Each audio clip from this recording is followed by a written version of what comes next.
Hey John, question for you here. As we all know, you like seeding long-term storylines. There's stuff that you've been seeding for years that's likely leading into the currently still unofficial Power of the Primes toy line and the assumed tie-in that we're going to get if we're looking at the pattern.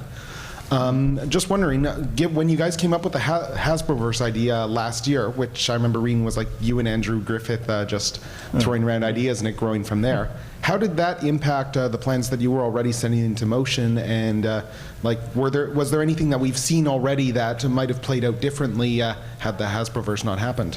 Yeah, that's a good question. I mean, that was definitely something we didn't have, planned. I mean, like Andrew had sort of tossed out an idea back when Tom Scioli and I wound up doing Transformers versus G.I. Joe.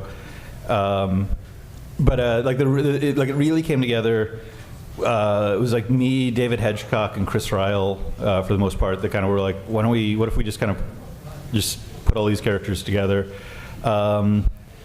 To me, nothing, like the thing that changed the most was that Earth's counter response to Transformers, to Optimus annexing Earth, could be G.I. Joe. It could be something that I felt had more conceptual weight.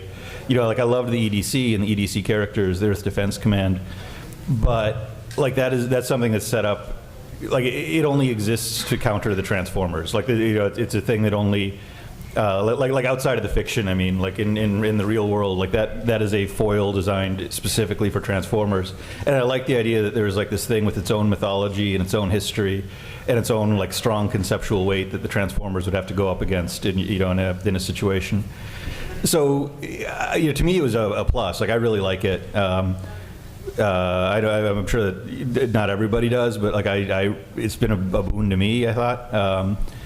Probably the biggest stuff was the stuff that, gosh, sorry about that. Probably the biggest stuff was the stuff that came into, this is why I don't do voice acting, huh? One of the reasons. What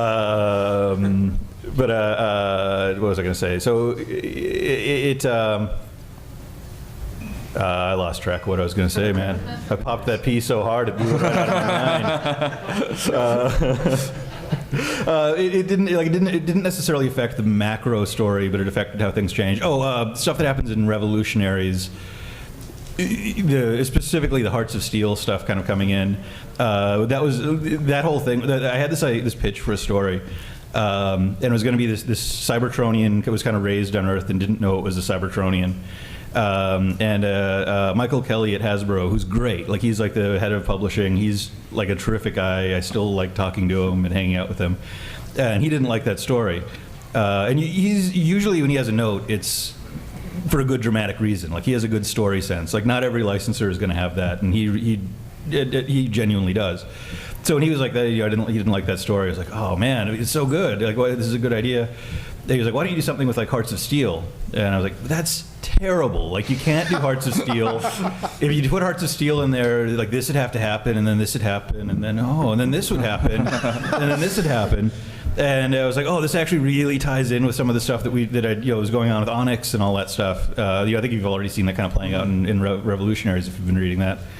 So that's probably the biggest impact, but it was all heading in that direction. It just kind of reinforced the direction it was going. And you got to reuse that story idea for the ROM book. Exactly. That's exactly right. That is exactly where the ROM book came from, is I still wanted to do that.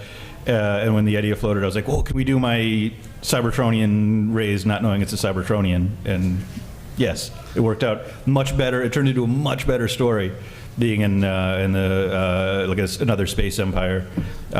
So yeah. Cool, thank you. You answered what I was going to get back in line and ask with Hearts of Steel, so thanks.